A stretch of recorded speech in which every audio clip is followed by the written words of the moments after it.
दोस्तों सब्सक्राइब करें और इस बेल आइकन को दबाएं और पाएं वीडियो सबसे पहले। नालंदा जिले के मुरगामा गांव निवासी भूमियार जाति के जमींदार कामेश्वर सिंह के गायब इकलौता पुत्र कन्हैया जी के नाम पर भरथरी जोगी के रूप में कामेश्वर बाबू की संपत्ति पर छल करते हुए षड्यंत्र रचकर कब्जा करने के लिए बालक दास उर्फ दयानंद प्रसाद के ऊपर कन्हैया की मां रामसखी देवी ने सिलाव थाने में 21 नवंबर 1981 को एफआईआर दर्ज कराई थी। गौरतलब हो कि 21 नवंबर 1981 को अभियुक्त बालक दास उर्फ दयानंद जेल भेज दिया गया। कामेश्वर सिंह के द्वारा न्यायालय में दाखिल शपथ पत्र पर दयानंद गोस्वामी को जमानत दी गई थी और मामले का न्यायालय में सुनवाई शुरू हो गया। 1995 में इस मामले की सूचिका कन्हैया की मां रामसखी देवी की मृत्यु हो जाती है, जिसके बाद उच्चतम न्यायालय के निर्देशानुसार इस मामले में रामसखी देवी की एक पुत्री विद्या देवी को मामले में रामसखी देवी की तरफ से पैरवी करने की शक्ति प्रदान की जाती है। 41 वर्षों तक मामले की सुनवाई होती रही। दोनों पक्षों से न्यायालय में खूब बहस हुआ। बचाव पक्ष अपने आप को कामेश्वर बाबू का पुत्र कन्हैया साबित कर रहा था।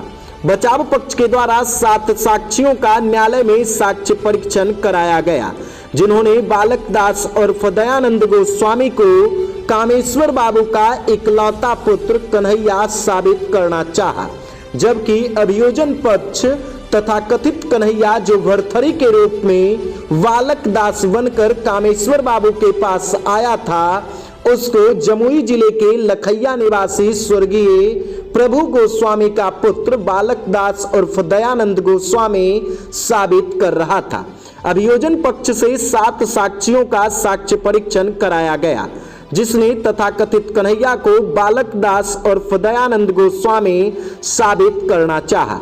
इतना ही नहीं, न्यायालय में सुनवाई के दौरान अभियोजन पक्ष ने अभियुक्त बालक दास उर्फ दयानंद के डीएनए जांच कराने का प्रस्ताव रखा, ताकि डीएनए जांच से वर्तमान वैज्ञानिक युग में दूध का दूध और पानी का पानी साफ हो जाता कि आखिर भरथरी जोगी के रूप में कामेश्वर बाबू के घर इकलौता पुत्र कन्हैया बनकर रह रहा बालक दास उर्फ दयानंद उनका इकलौता पुत्र कन्हैया है या नहीं।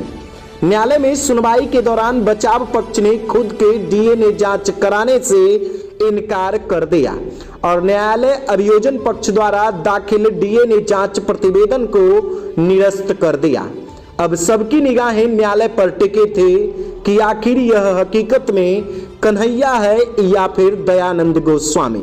इसी बीच इस मामले में एक नया मोड़ सामने आ गया और बचाव पक्ष के द्वारा न्यायालय में लखैया गांव निवासी दयानंद गोस्वामी का मृत्यु प्रमाण पत्र समर्पित किया गया, जिसे न्यायालय स्तर से जांच कराया गया और वह मृत्यु प्रमाण पत्र भी फर्जी साबित हुआ।